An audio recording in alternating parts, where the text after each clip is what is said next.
Hello ত্রিপুরাবাসী, আজকে না একটা ভিডিও প্রেসমিট বার্তা দেখে আমি খুব বিরক্তি হলাম। কেন জানেন?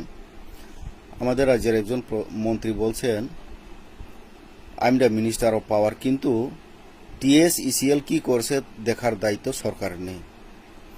আরে ভাই, সরকার তো সারা দেশকেই চালায়, আর একটা সত্য কোম্পানি, এটা কোম্পানিও বলা যায় না, একটা কর্পোরেশন, এটা সরকারের বাইরে হয়ে যায়। আমার হজম হচ্ছে না, আমি যুক্তিটা খুঁজে পাচ্ছি না। স্যার, আমি আজকেও 500 টাকা রিচার্জ করালাম, মাত্র 40 ইউনিট পাইছি। আমার মতো আরও মানুষ আছেন 500 টাকারও রিচার্জ করান, তারা 20 ইউনিট পান, কেউ 50 ইউনিট পান। 1000 টাকা রিচার্জ করে কেউ 70 ইউনিট পান, আবার কেউ 30 ইউনিটও পান। কি চলছে এগুলি? কি চলছে একটু বলুন না। আপনি যেভাবে দায়িত্বহীনভাবে কথা বলেছেন যে দেখার দায়িত্ব নাই, ছেড়ে দিন না এই মন্ত্রিত্ব পদ। কেন বসে আছেন?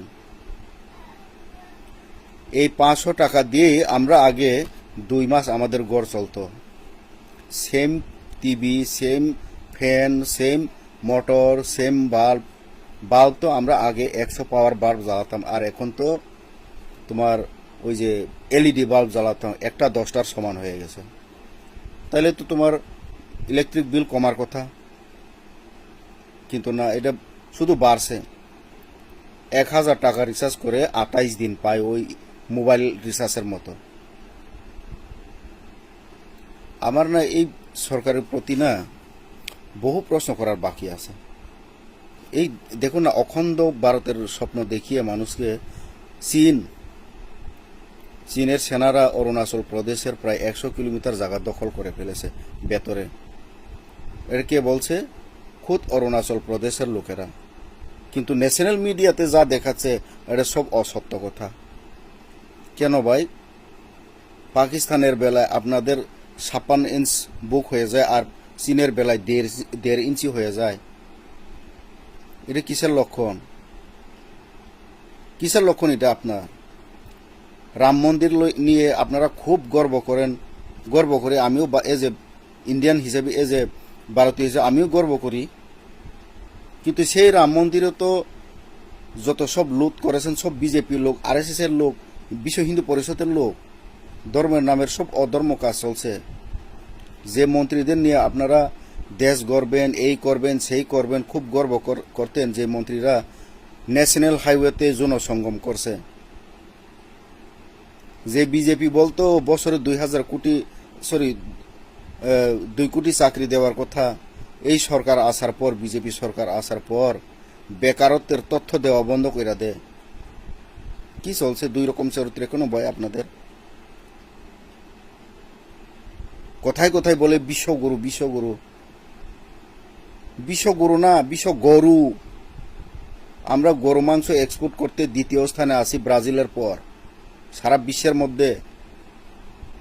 আর একই গরু মাংস ওই উত্তরপ্রদেশে, হরিয়ানাতে নিষিদ্ধ হয়ে যায়, আবার নোটিশে এলে পরে এগুলি সিদ্ধ হয়ে যায়।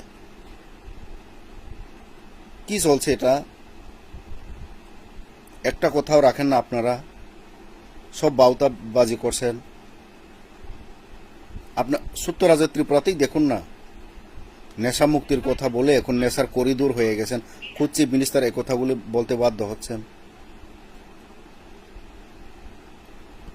স্কুল বন্ধ হয়ে যাচ্ছে, মদের লাইসেন্স, শত মদের লাইসেন্স।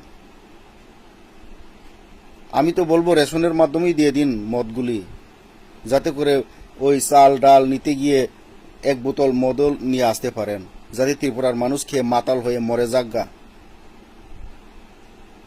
দিয়ে দিন রেশনের মাধ্যমে।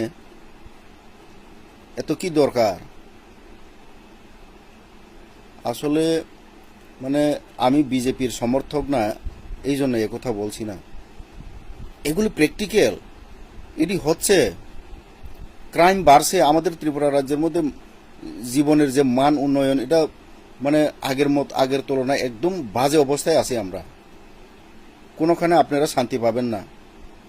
ডাক্তার বলুন, টিচার বলুন, সরকারি অফিস আদালত, সবাই পীড়া খাচ্ছে, মার খাচ্ছে।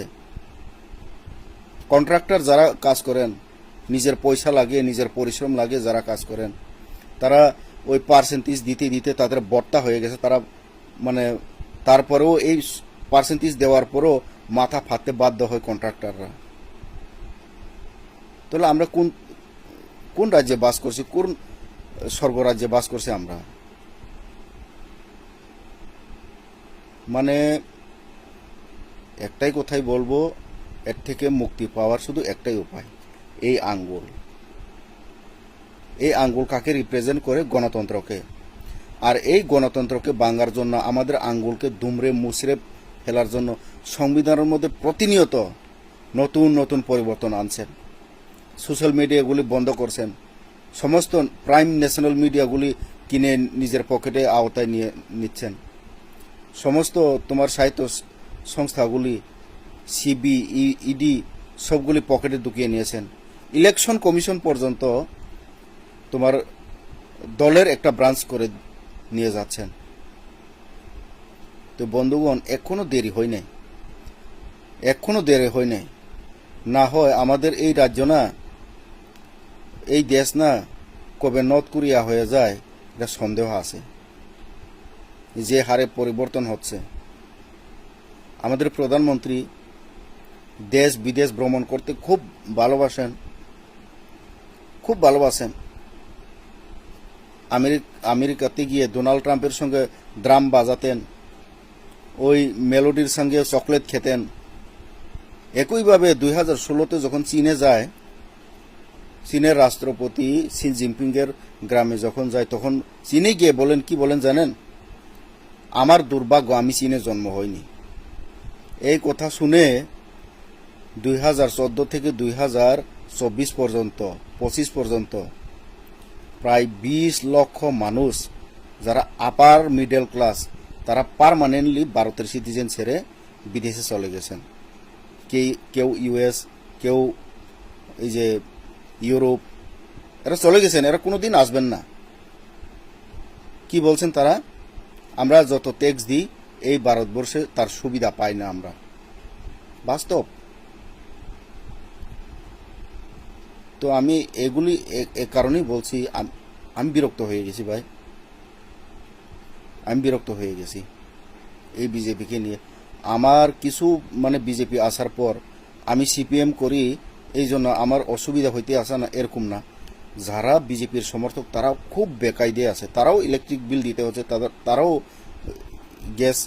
গ্যাসের দামের প্রতি তারাও খুব আছেন। এই যে ইথানল, এই ইথানল আসার পর আমি 2বার ব্লক আমার চেঞ্জ পাল্টাতে হয়েছে। মোবিল 1 মাস পরে শেষ হয়ে যাচ্ছে, মাইলেজ পাচ্ছি না, টর্ক পাই না, পিক আপ পাই না।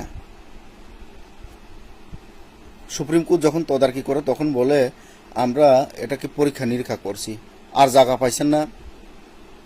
যে কোনো জিনিস তো আগে পরীক্ষা নিরীক্ষা করে বাজারে আসে, কিন্তু না, আগে বাজারে আনতে হইব, তারপরে এটা। আরে আপনারা কি এই দেশটাকে, এই আমাদের ভেহিকেলসগুলিকে পরীক্ষা নিরীক্ষাগারের জায়গা পাইছেন নাকি? তাহলে পেট্রোলের দাম কমান, যেহেতু 20% আপনারা দিচ্ছেন, এথানল মিলাচ্ছেন, এখন 115 টাকা 105 টাকা পেট্রোলের দাম।